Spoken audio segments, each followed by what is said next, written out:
I've just watched the testimony to the Post Office Horizon IT inquiry of George Thomson, former General Secretary of the National Federation of SubPostmasters. Oh my gosh, George, sweetheart. What the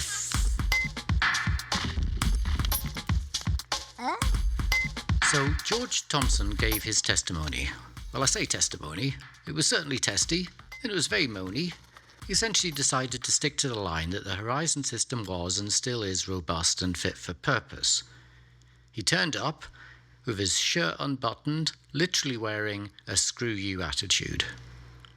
So I'm being honest here. I'm here to be truthful. I'm not here to make friends. He's saying, screw you, I'm telling the truth. But there was a problem here. He said that he would speak truth by presenting the facts. He didn't.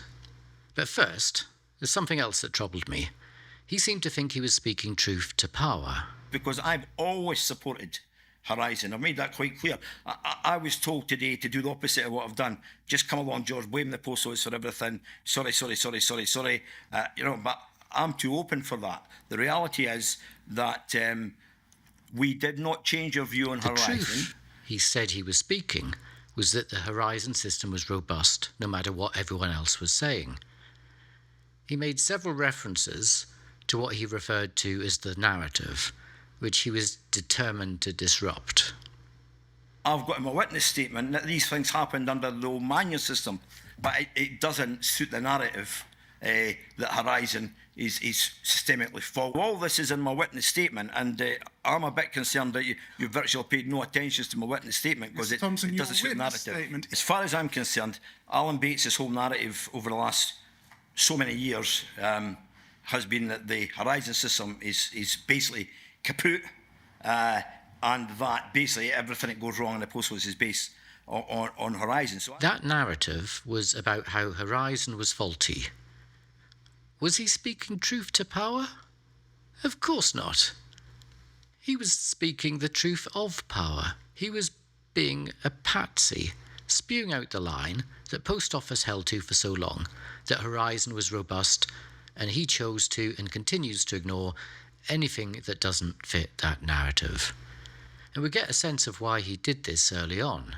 He explained that what was good for the Post Office was good for sub-postmasters, that any damage to the reputation of the Post Office was damaging to sub-postmasters. But his organisation, the NFSP, was supposed to put sub-postmasters first. That should have led him to believe that what was good for sub-postmasters was good for the Post Office, and any damage done to sub-postmasters was damage done to the Post Office. And had he believed that, I think he would have acted very differently. But he'd forgotten or lost his focus on who he was supposed to be looking after. But worse, his next priorities appeared to be protecting the NFSP and protecting himself. Again, that was me, looking after the Federation, as the Federation looked after me. So you looked after the NFSP looked after you.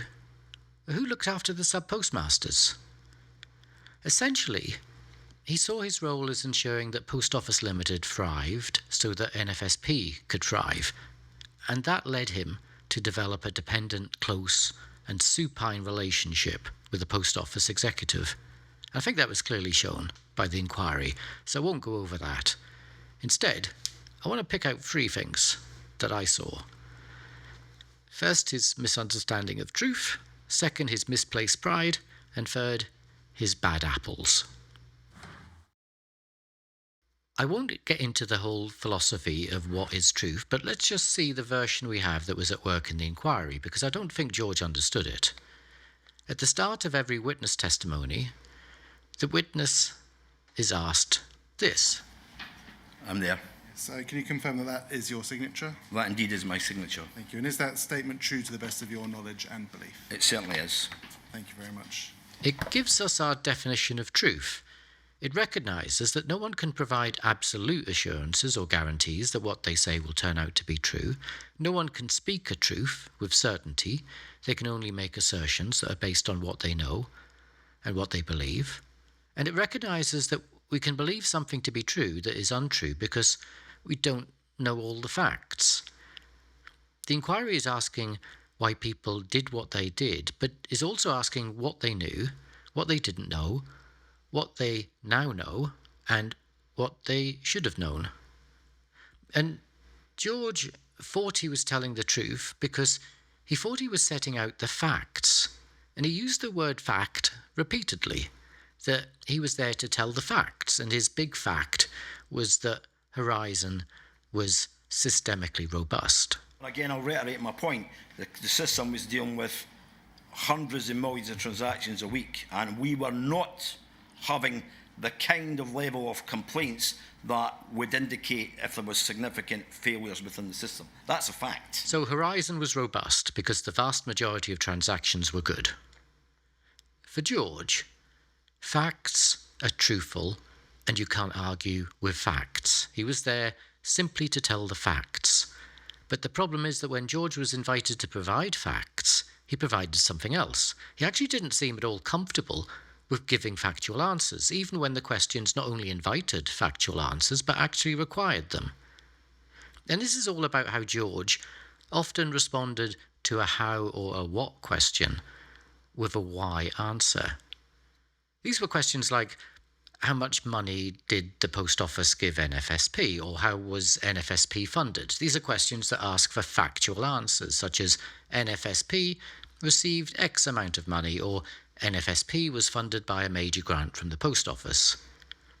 A why question asks for a statement of belief in relation to your own behaviour or an inference related to someone else's behaviour. The problem with how George answers a how or a what question with a why answer happens really early on, and it comes to a head pretty quickly when Mr. Blake asks George about the funding NFSP was receiving from the post office.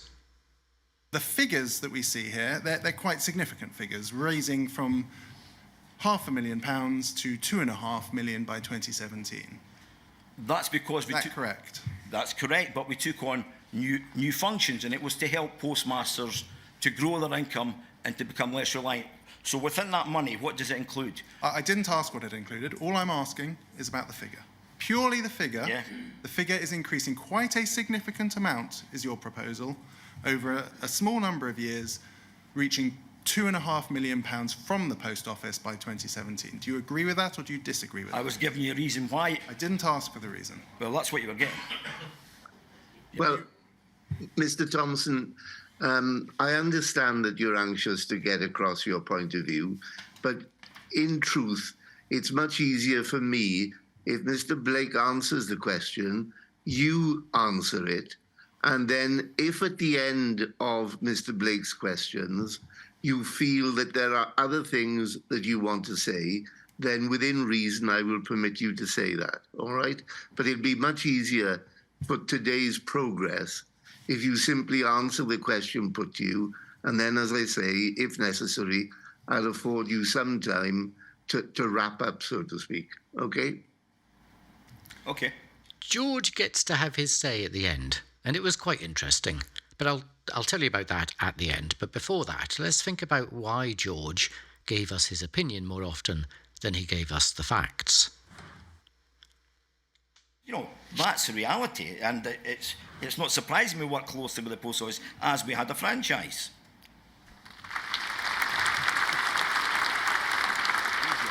But again, that was me, looking after the Federation, as the Federation looked after me.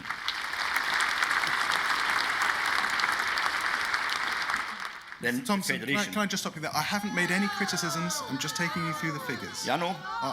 I'm trying to give you a better understanding of the situation.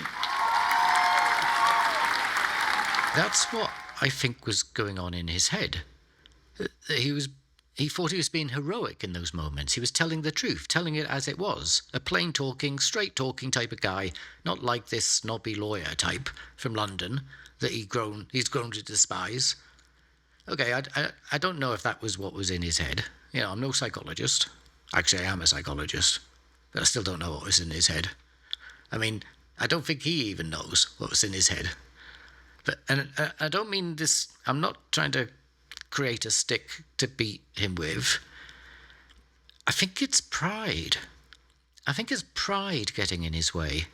And if we think about that, I think it helps us understand some of the worst things that he did. In particular, his most hard to understand action, which was being resistant to the Post Office executive's decision to commission an independent inquiry into the Horizon system.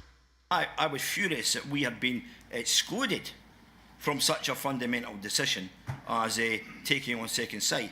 That's what most of the anger was about. It was quite incredible that us as an organisation who've been so supportive for the reason I've given, because it's a robust system that I supported from its very inception, would have been excluded from such a significant decision. It was quite scandalous. Not only did he suffer the humiliation of being left out of the decision-making, he was also humiliated because he'd been telling everyone Horizon was robust, and now the Post Office had announced they were conducting an independent review into it. Why would they do that? It made him look like a right nana. And I think he was faced with a decision to give up on his conviction that Horizon was unquestionably robust and to concede that there were questions that needed to be answered as to whether it really was robust, but that would involve everyone knowing that he was wrong. And he decided not to do that, and instead just to double down. And I think it was his misplaced pride that led him to do that.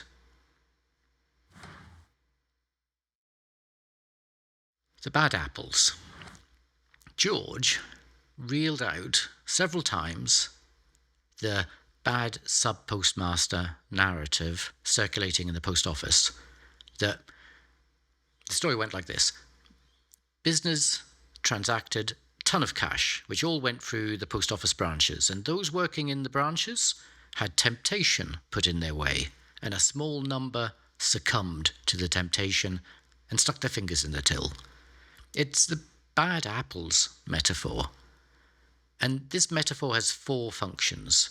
First, to remove or urge the removal of the few bad apples from the barrel so that the good apples don't get spoilt.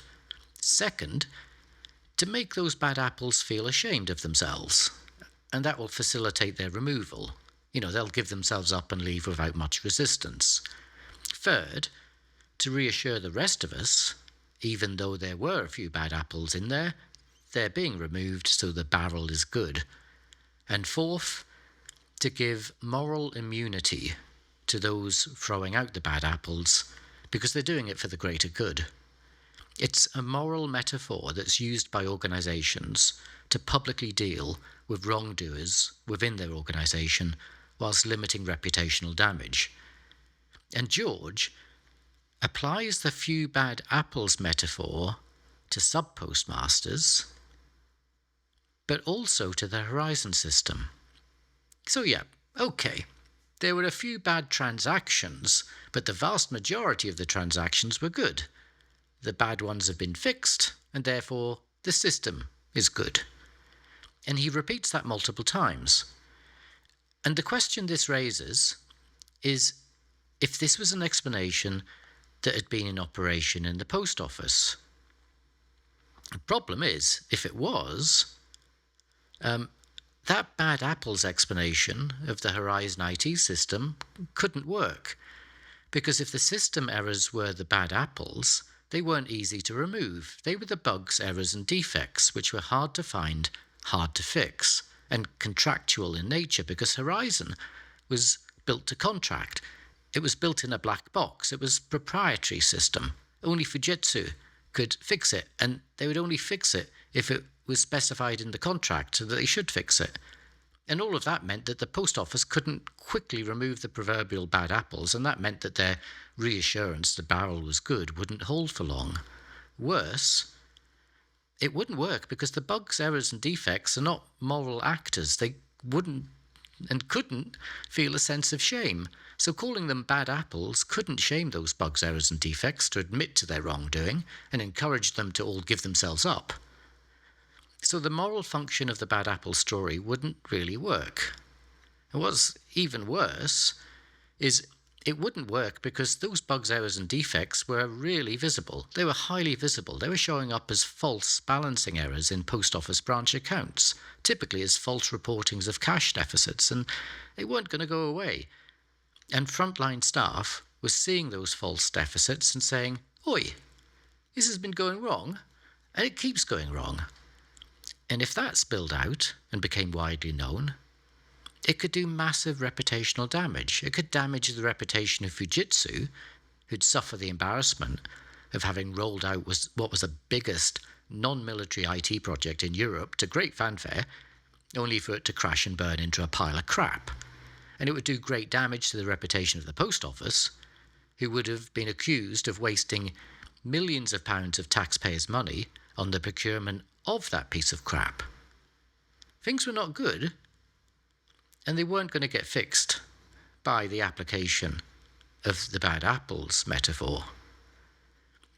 But the good news was that knowledge of the problem was, for the most part, contained in the organisation. It wasn't fully spilling out at the time. I mean, there were spills happening, but the post office thought that they were manageable. And that's because the sub-postmasters' complaints were mostly only landing with Fujitsu helpline staff, and then with the internal auditors and the middle and senior managers at post office who were checking on and supervising how sub-postmasters were running the branches. And they kept all of this stuff in-house.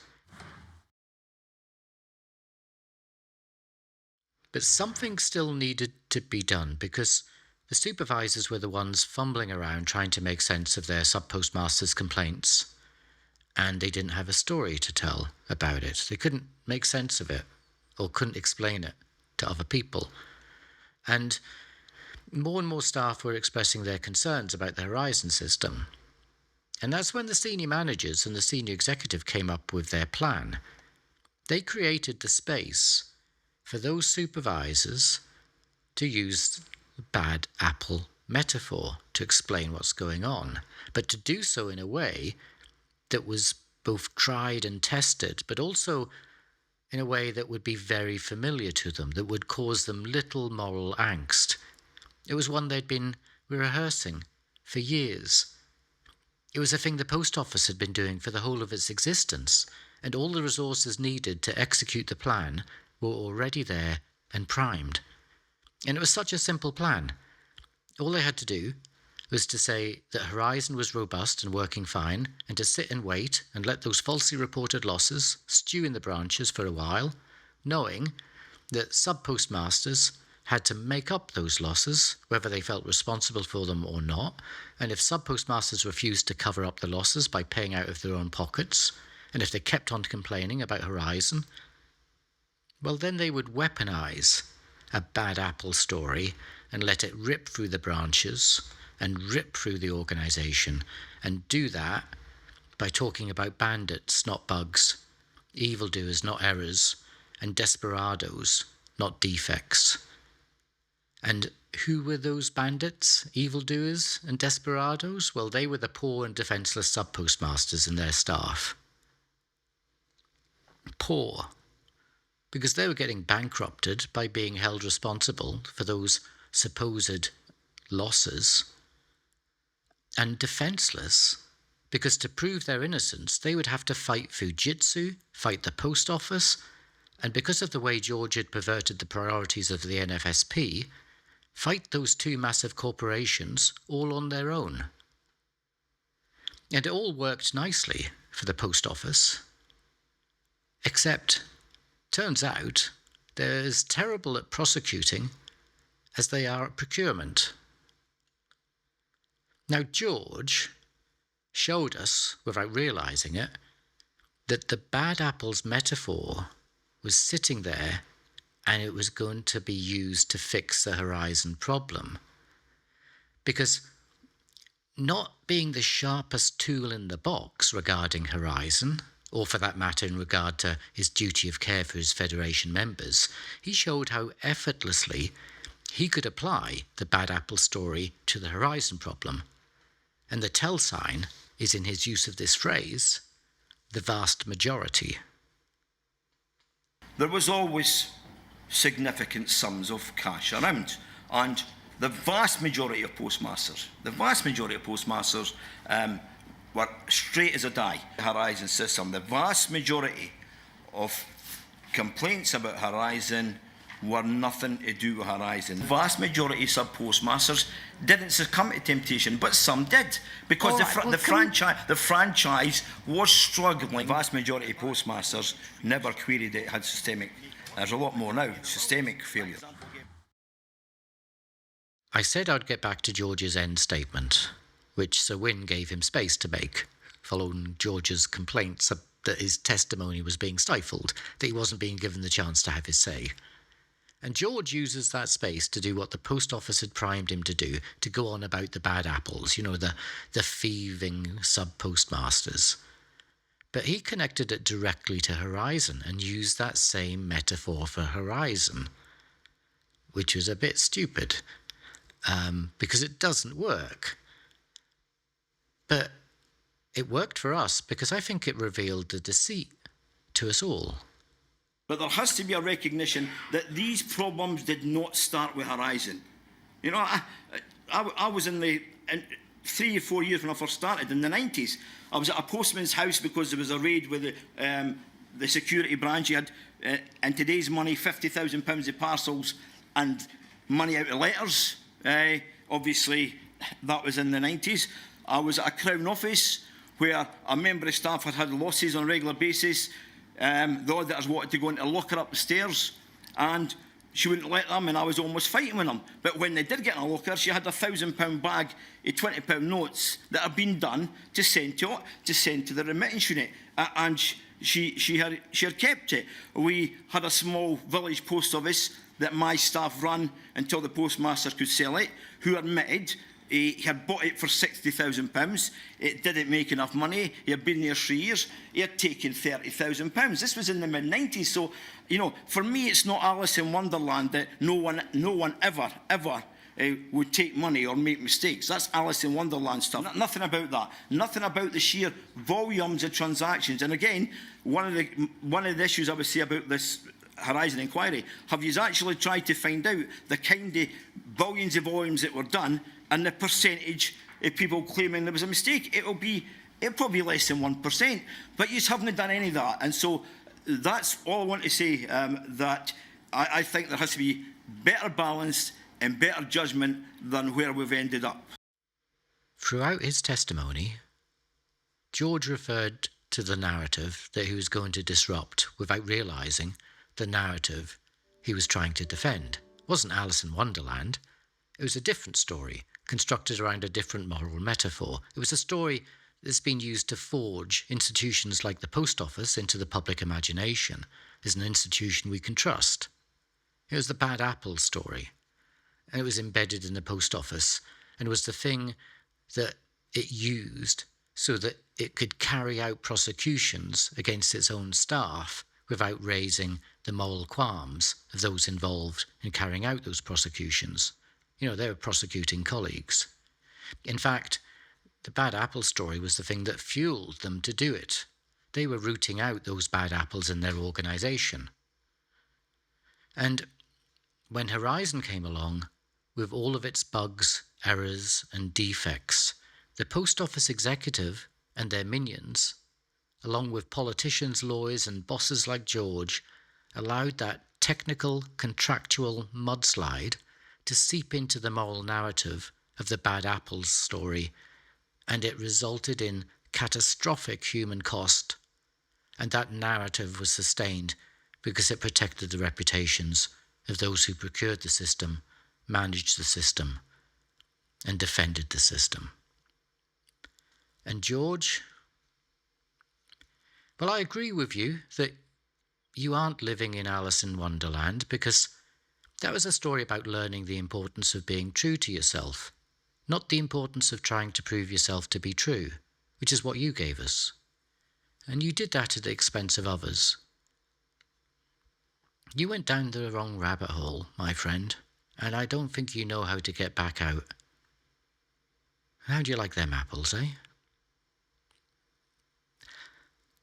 I think I'm starting to scramble my metaphors, so I better end here. I don't think George will hit the like or subscribe button for this video, so by way of compensation, if you're minded to, please subscribe and like the video, only because it makes or helps makes these videos become a bit more public. Now, I'm going to make a quick video after this one, which will tell you about what's coming on my channel in the next few days or weeks, and it actually might surprise you or confuse you if you're new to the channel. But I'll stop this video now because this one's getting, oh gosh, it's getting way too long. You need a break. So, till then, ta-da.